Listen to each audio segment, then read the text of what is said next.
বনে বনে ঘুরে ঘুরে এটো কাটা খেয়ে জীবনটা হয়ে গেছে বড় একঘেয়ে।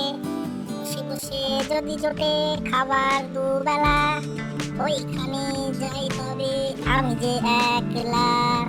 ও বিড়াল বাবু, আজ এইদিকে হঠাৎ কি মনে করে? দুষ্টু বিড়াল মাছরাঙাকে দেখে মনে মনে ফন্দি আঁকল। যাক, এই মাছরাঙাকে বোকা বানিয়ে বেশ কিছুদিন বসে খাওয়া যাবে।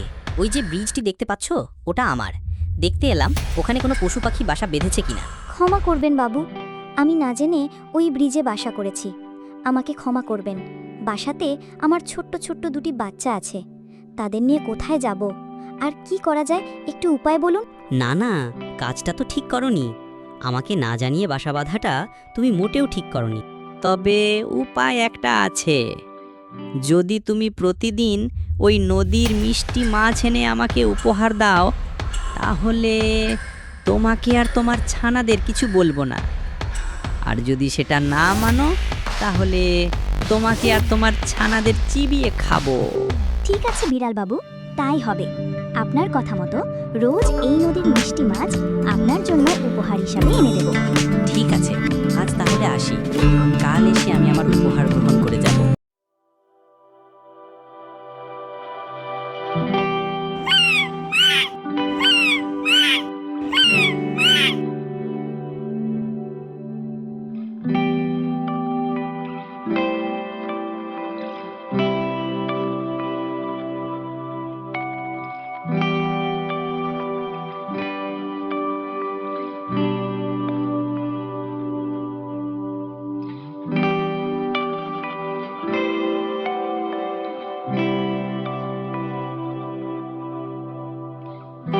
আসুন আসুন বিড়াল বাবু, এই যে আপনার উপহার, এবার গ্রহণ করুন। বাহ বাহ, খুব সুন্দর খুব সুন্দর। আমার খুব পছন্দ হয়েছে। এবার বেশ তৃপ্তি করে খাওয়া যাবে। খুব সুস্বাদু ছিল মাছগুলো। পেট পুরে খেলাম, খুব মজা পেলাম। আজ আসি, তাহলে কাল আবার এসে আমি আমার উপহার গ্রহণ করে যাব।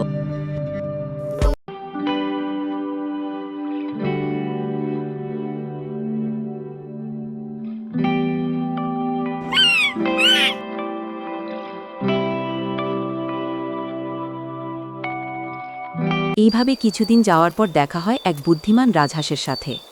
কি ব্যাপার মাছরাঙা রানী, কয়দিন থেকে তোমাকে বেশ চিন্তিত মনে হচ্ছে। কি হয়েছে তোমার?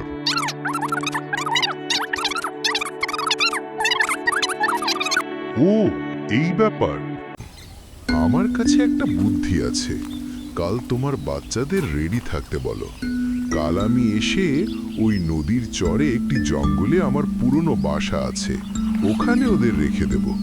তারপর ওই বিড়ালকে দেব উচিত শিক্ষা।